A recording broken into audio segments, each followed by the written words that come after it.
আসসালামু আলাইকুম প্রিয় রাকিব চ্যানেলের শ্রোতাগণ বন্ধুরা, আশা করি আল্লাহর অশেষ রহমতে সবাই ভালো আছে।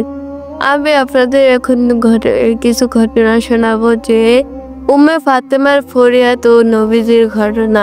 সিকান্দারিয়া আদিবাসী উম্মে ফাতেমা নামে এক মহিলা মদিনা মনোয়ারায় হাজির হওয়ার পর ওর এক পা ক্ষত ও অপস হয়ে যায়। ফলে মক্কা মুআজ্জমের দিকে যাত্রা দিলে কিন্তু সে যেতে পারল না।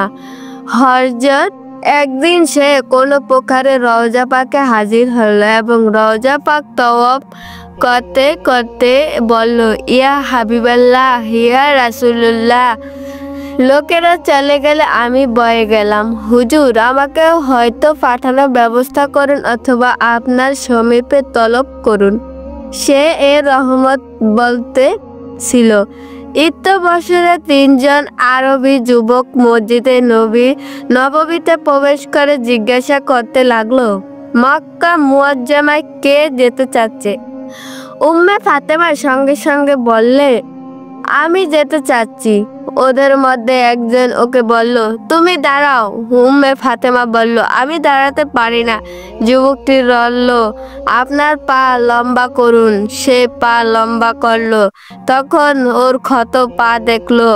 তখন ওরা 3 জনই বলে উঠলো, ঠিক আছে, এসো। অতঃপর ওরা ওকে উঠায় বাহনের উপর বসাইছিল এবং মক্কা মুআজ্জমায় পৌঁছায় দিল। উম্মে ফাতিমা ওদের এই সহযোগিতার কারণ জিজ্ঞাসা করলো। ওদের একজন বলল, আমাদেরকে স্বপ্নে হুজুর পাক সাল্লাল্লাহু আলাইহি সাল্লাম নির্দেশ দিয়েছেন, এ মহিলাকে মক্কায় পৌঁছে দাও। উম্মে ফাতেমা বললেন, আমি খুব আরামে মক্কায় পৌঁছে গেলাম। আমাদের হুজুর পাক সাল্লাল্লাহু আলাইহি সাল্লাম এখন প্রত্যেক ফরিয়াদ শুনেন এবং প্রত্যেক সমস্যার সমাধান দেন। তবে সত্য হলো যে ফরিয়াদি বাণী প্রাণে এবং আন্তরিক বিশ্বাসের সাথে ইয়া হাবিব, ইয়া রাসূল বলা অভ্যস্ত হতে চাই। হুজুর সাল্লাল্লাহু আলাইহি সাল্লাম ও মালাইকুল মউত হুজুর সরওয়ার আলম সাল্লাল্লাহু আলাইহি সাল্লামের যখন বেসাল শরীফের সময় হলো, তখন মৃত্যুর ফেরেশতা হযরত আজরাইল আলাইহিস সালাম হযরত জিবরাইল আলাইহিস সালামের সাথে নিয়ে হাজির হলো। হযরত জিবরাইল আমিন আরজ করলেন, ইয়া রাসূলুল্লাহ, মৃত্যুর ফেরেশতা এসেছে এবং আপনার অনুমতি প্রার্থনা করছে।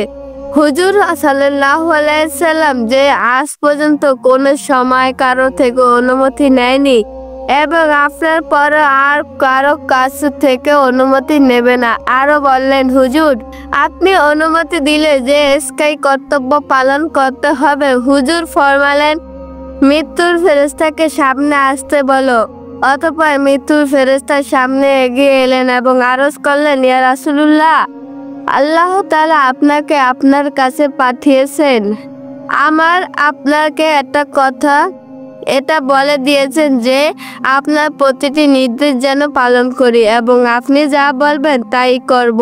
অতঃপর আপনি যদি বলেন তাহলে রূহ কবজ করব, অন্যথায় ফিরে যাব। হযরত জিবরাইল আলাইহিস সালাম আরজ করলেন, হুজুর, আল্লাহ তাআলা আপনার বেসাল কাম্য করেছেন। তখন হুজুর মৃত্যুর ফেরেশতাকে বললেন, ইয়া মালাইকুল মউত, হে মালাইকুল মউত, তোমাকে জান কবজ করার অনুমতি দিলাম। জিবরাইল বললেন, হুজুর, পৃথিবীতে আমার আগমন বন্ধ হয়ে গেল। পৃথিবীতে এটা শেষ আগমন, কেননা আপনার জন্যই পৃথিবীতে আমার আগমন। এরপর মৃত্যুর ফেরেশতা রূহ মোবারক কবজ করে ধন্য হলো। আমাদের হুজুর সাল্লাল্লাহু আলাইহি সাল্লামের মত বড় শান ও সেই মৃত্যুর ফেরেশতা, তিনি রাজা বাদশা কারো কাছে অনুমতি নেয় না।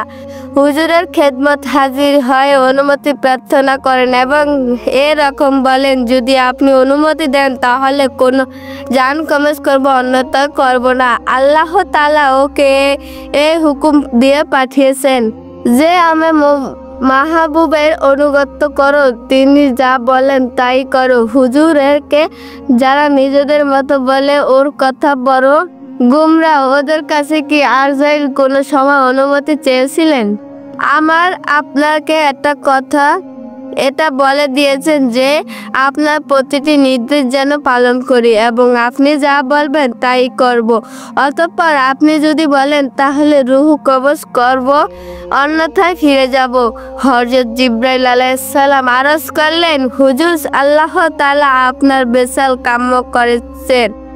তখন হুজুর মৃত্যুর ফেরেশতাকে বললেন, ইয়া মালাইকুল মউত,